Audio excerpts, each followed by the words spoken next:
నమస్తే. ఈరోజు మనం జంధ్యాల పదం తెలుసుకుంటాం. అసలు జంధ్యము అంటే ఏమిటి? దీన్ని యజ్ఞోపేతం కూడా అంటారు.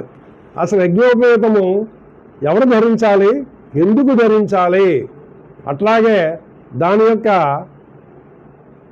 పరిమాణం ఎంత, ఏ ప్రమాణంలో ఉంటుంది ధరించాలి, ఎన్ని తంతులతో ఉంటుంది, ఎన్ని ముళ్ళు ఎవరెవరు ధరించాలి, అట్లాగే వాటిని నూతన యజ్ఞోపేతం ఎప్పుడు ధరించాలి, పాత యజ్ఞం ఎప్పుడు విసర్జించాలి, అట్లాగే కర్మలు చేసినప్పుడు యజ్ఞోపేతం ఎట్లా మార్చుకోవాలి, ఇవన్నీ కూడా మనకి శాస్త్రాలలో చక్కగా వివరించారు, భాష్యాల్లో వివరించారు, సూత్రముల్లో వివరించారు. కాబట్టి వాటిని ఇప్పుడు మనం తెలుసుకుందాం.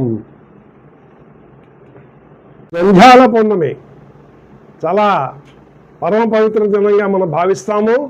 భారతీయ సనాతన సాంప్రదాయంలో యజ్ఞోపేతానికి చాలా ప్రాముఖ్యత ఉన్నది. యజ్ఞోపేతాన్ని బ్రహ్మసూత్రం అని కూడా అంటారు. అట్లాగే బ్రహ్మ విష్ణు మహేశ్వరుని ధరించేట్లు మనకు తెలుస్తుంది. హయగ్రీవునికి ఈరోజే దేవతలందరూ కూడా ఒక బంగారు వ్యంజాన్ని ఇచ్చినట్లు మనకి పురాణ గాథ ఉంది. అట్లాగే ఆ మహేశ్వరుడిని ప్రార్థిస్తున్నప్పుడు ఓం నమో హరికేశయోపేతనే పుష్టానాం పతయే నమః అంటూ మన నమ్మకంలో ఒక అనువాదం చూద్దాం. స్వామి ఉపేతాన్ని ధరించినట్లు మనం ఆ ఈశ్వరునికి ప్రార్థిస్తాం. చూసారా? అట్లాగే బ్రహ్మసూత్రము బ్రహ్మ ఎప్పుడు ధరించి ఉంటారట. కాబట్టి యజ్ఞోపేతము చాలా పవిత్రంగా మనకి తెలుస్తుంది.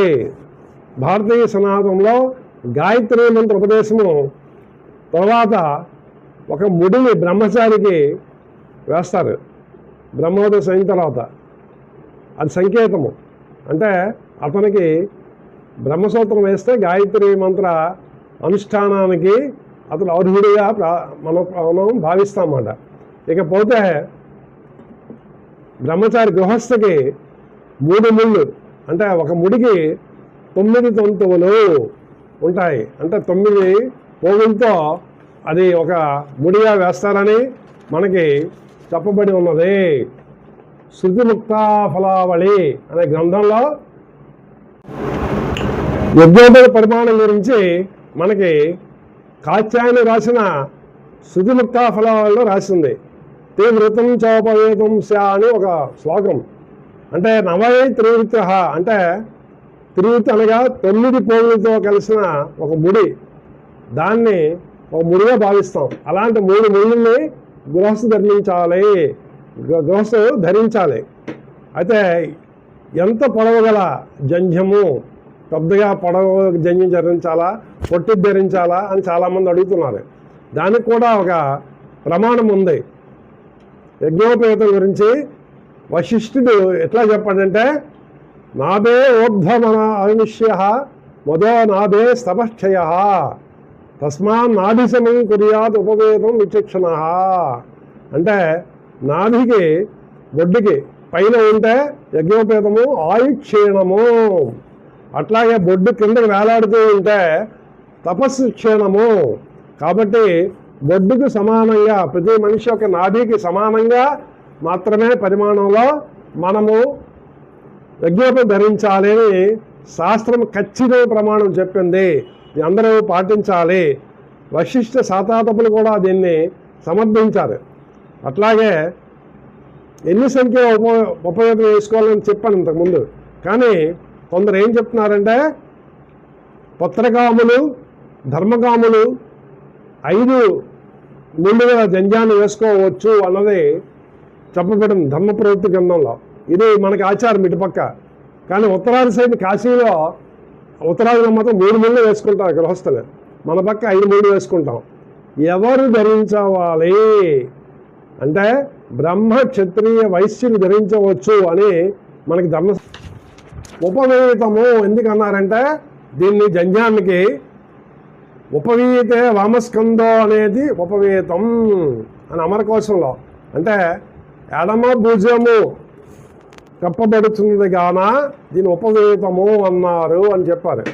ఎడమ భుజము కప్పబడి ఉంటుంది, దాన్ని ఏ సమయాల్లో మారుస్తాము అని కూడా చెప్పారు.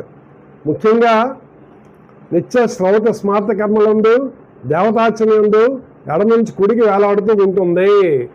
అట్లాగే పితృకర్మల యందు పితృతర్పణ చేసినప్పుడు, తద్దినము చేసినప్పుడు ఆ కర్మలను మాత్రము ప్రాచీనావతి అంటే కుడి భుజం నుంచి ఎడమ భుజంకి మార్చుకోవాలి. ఈ రెండు కాకుండా మూడోది ఒకటి ఉంది. ఏంటది? ఋషితర్పణములు. ఋషితర్పణ ఇచ్చినప్పుడు జంధ్యాన్ని మెడలో దండలా వేసుకోవాలి. దీన్ని కూడా మనవారు చెప్పారు. కాబట్టి దాన్ని నివీతి అంటారు. చూసారా? ఉపవీతి, ప్రాచీనావతి, నివీతి, మూడు రకములుగా జన్యాన్ని మనము కర్మ బట్టి మారుస్తూ ఉంటామని మనకి శాస్త్రములు చెప్పాయి. వీటిని తప్పగా ఆచరించండి. చాలామంది అడుగుతున్నారు, పితృకర్మల యందు పైన కొండ వాళ్ళకి ఉత్తరీయాన్ని తీసి నడుము కట్టుకుంటే చాలు కదా అని. కానీ మనకి స్మృతి చంద్రికలో అది నిషిద్ధమని చెప్పబడి ఉంది. కాబట్టి యజ్ఞోపవేతము ఉన్నప్పటికీ ఉత్తరీయం కొండవా మాత్రం పితృకర్మల యందు తప్పకుండా పైన ఉండాలని మనకి చెప్పబడింది. కాబట్టి యజ్ఞోపవేతమును తప్పకుండా మనకి పితృకర్మలందు ధరించినప్పటికీ ఉత్తర ఈమును తప్పకుండా మీద ఉండాలని మనకి స్మృతి చెప్తుంది. కాబట్టి పాటించవలను.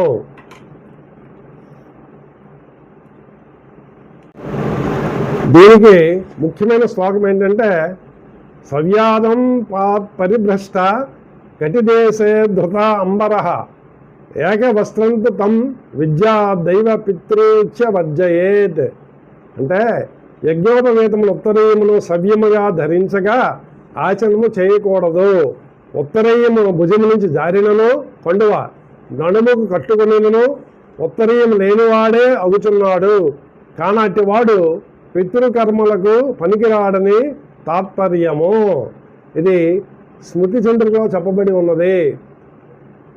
అందరు విజ్ఞులందరూ కూడా దీన్ని పాటించవలసిందిగా కోరుతున్నాను.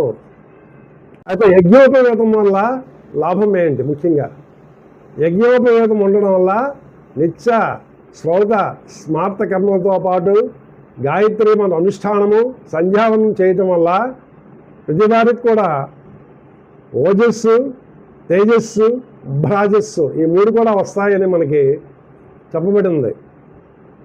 కాబట్టి తప్పకుండా ఆచరించండి. అట్లాగే అసలు ఈ జన్యాన్ని ఎప్పుడు మార్చుకోవాలి చాలామంది ప్రశ్న. అట్లాగే జాతాశౌచము మృతాశౌచము తీరిన తర్వాత తప్పకుండా నూతన యజ్ఞోపేతాన్ని ధరించాలి. అట్లాగే గ్రహణ సమయము దాటితో గ్రహణ ఆశౌచం అంటారు. ఆ వందన స్నానం చేసి తప్పకుండా నూతన యజ్ఞోపేతాన్ని ధరించాలి. ఇక మూడవది పితృకర్మలందు కూడా నూతన యజ్ఞోపచారాన్ని ధరించాలి అని మనకి శాస్త్రం చెబుతున్నాయి. కాబట్టి తప్పగా ఆచరించండి. వీటితో పని లేకుండా అందరూ కూడా తప్పకుండా ఈ జంధ్యాల పౌర్ణమి శ్రావణ పౌర్ణమి నాడు నూతన యజ్ఞోపేత ధారణ చెయ్యాలి.